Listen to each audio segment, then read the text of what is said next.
పంపితిని. చూస్తున్నారా?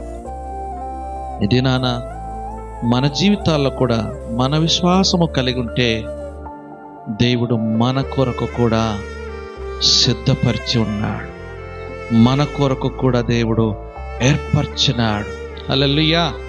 ఇశ్రాయేలు ప్రజలకు ఏ విధంగా అయితే వారిని విడిపించుటకు దేవుడు మోసేను, అహరోను, మిర్యామును ఏ రీతిగా అయితే ఏర్పరచుకున్నాడో, దేవుడు ఏ విధంగా అయితే వారిని పంపినాడో, నీ నా జీవితంలో కూడా ఆయన మన కొరకు సిద్ధపరిచినాడు, మన కొరకు ఆయన పంపి ఉన్నాడని దేవుని లేఖనము చేత మన విశ్వాసం కోల్పోకుండా చూసుకోవాలని దేవుని లేఖనాలని మనం చూస్తున్నాం.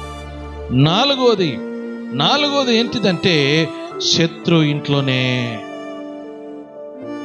భద్రత. శత్రు ఇంట్లో